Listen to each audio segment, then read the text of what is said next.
Halo semua, kembali lagi dengan saya Aisyah Putri Salsabila di Belajar bareng Ais. Nah, di video kali ini saya akan membahas mengenai peran pendidikan dalam melestarikan warisan budaya. Wah, dari judulnya aja sudah menarik ya guys, jadi pastikan kalian nonton sampai akhir. Tapi sebelum kita mulai, jangan lupa untuk menekan tombol subscribe dan nyalakan lonceng notifikasi supaya kalian gak ketinggalan video-video seru lainnya. Siap? Yuk kita mulai! Tahukah kamu bahwa Indonesia adalah negeri yang sangat kaya akan budaya? Terdapat lebih dari ratusan suku bangsa dan bahasa yang mendiami wilayah Nusantara dengan ribuan budaya yang beraneka ragam. Namun, keanekaragaman budaya tersebut justru seringkali diremehkan oleh warga negaranya sendiri. Budaya bangsa Indonesia perlahan mulai menghilang karena tidak diimbangi dengan kecintaan dan kesadaran masyarakat, terutama generasi muda pada saat ini. Mereka enggan untuk ikut berpartisipasi melestarikan budaya bangsanya sendiri. Oke, lanjut kita masuk ke kebudayaan lokal Indonesia. Nah, seperti yang kita tahu, Indonesia merupakan negara kepulauan dengan beragam suku dan agama di dalamnya. Ragam suku ini mendiami pulau-pulau yang tersebar di seluruh penjuru Indonesia. Banyaknya suku yang ada di Indonesia menjadikan negara ini memiliki ragam budaya dan kearifan lokal. Budaya lokal adalah kekayaan dan juga identitas suatu bangsa. Ada beberapa fungsi pokok kebudayaan nasional, yaitu sebagai pedoman membina persatuan dan kesatuan bangsa Indonesia, serta sebagai pedoman dalam pengambilan ilmu dan teknologi modern. Kebudayaan Indonesia memang diciptakan oleh masyarakat Indonesia dan dipakai oleh masyarakat itu sendiri, serta akan tetap ada di dalam masyarakat. Namun, tanpa adanya usaha untuk melestarikan serta mengenalkan budaya-budaya Indonesia, maka dapat menyebabkan budaya tersebut hilang secara perlahan. Apalagi kebudayaan yang dimiliki bangsa Indonesia banyak sekali macamnya. Lalu, apa aja sih faktor penyebab terkikisnya budaya di Indonesia? Nah, terdapat beberapa faktor yang menyebabkan terjadinya perubahan budaya pada masyarakat Indonesia, yaitu faktor internal atau faktor dari dalam masyarakat itu sendiri.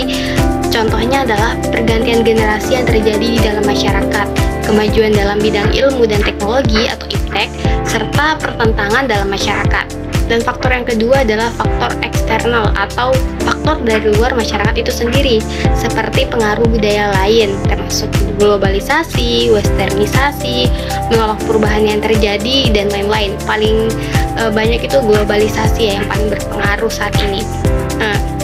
Kemudian selain faktor-faktor tersebut, kebudayaan dapat hilang jika tidak adanya pelestarian serta pengenalan kepada generasi muda tentang budaya bangsa Indonesia. Nah, tentu aja kita harus tahu nih, apa sih peran pendidikan dalam melestarikan warisan budaya yang ada di Indonesia. Jadi, pendidikan memainkan peran yang sangat penting dalam proses transformasi budaya dari generasi tua ke generasi muda. Dalam hal ini, guru dan pendidik lainnya bertindak sebagai penjaga dan penyampai nilai-nilai budaya, tradisi, bahasa, kesenian, dan praktik kebudayaan yang berharga.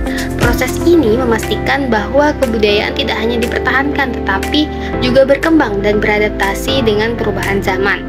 Melalui pembelajaran, pengajaran, dan penelitian, pendidikan berfungsi sebagai sarana untuk mengenalkan generasi muda pada warisan budaya mereka. Dalam lingkungan pendidikan, peserta didik diajak untuk memahami dan menghargai nilai-nilai budaya, tradisi, dan identitas mereka. Misalnya dalam mata pelajaran sejarah dan bahasa. Siswa tersebut mempelajari kisah-kisah penting dari masa lalu dan mempelajari bahasa daerah yang mungkin tidak mereka gunakan sehari-hari. Selain itu, pendidikan juga mengajarkan keterampilan berpikir kritis yang memungkinkan peserta didik untuk mengevaluasi dan memodifikasi praktis kebudayaan sesuai dengan konteks modern. Nah, dengan cara ini diharapkan pendidikan tidak hanya menjaga kelestarian kebudayaan, tapi juga mendorong inovasi dan pembaruan dalam praktik kebudayaan tersebut. Nah, seperti yang kalian lihat pada gambar, dalam pendidikan, budaya, dan karakter bangsa, 3 nilai utama yang dikembangkan adalah kebiasaan berpikir, kebiasaan hati, dan kebiasaan tindakan. Nah, kebiasaan berpikir mencakup kemampuan berpikir kritis, kreatif, dan reflektif. Berpikir kritis melibatkan analisis informasi secara objektif, untuk membuat keputusan yang logis, sementara berpikir kreatif memungkinkan individu menghasilkan ide-ide baru dan solusi inovatif. Berpikir reflektif mendorong evaluasi diri untuk perbaikan berkelanjutan. Kebiasaan hati melibatkan pengembangan empati, kejujuran, dan keadilan. Empati adalah kemampuan memahami dan merasakan perasaan orang lain, membangun hubungan sosial yang harmonis. Kejujuran berarti selalu berkata dan bertindak sesuai dengan kebenaran, sedangkan keadilan menjunjung tinggi kesetaraan dan keadilan dalam setiap situasi. Kebiasaan tindakan mencakup disiplin, kerja keras, dan kolaborasi. Disiplin adalah konsistensi dalam menjalankan tugas dan tanggung jawab. Kerja keras menunjukkan dedikasi untuk mencapai tujuan, dan kolaborasi adalah kemampuan bekerja sama secara efektif dengan orang lain. Nah, melalui pengembangan ketiga kebiasaan ini, pendidikan budaya dan karakter bangsa bertujuan membentuk individu yang cerdas, berakhlak mulia, dan berkontribusi positif pada masyarakat.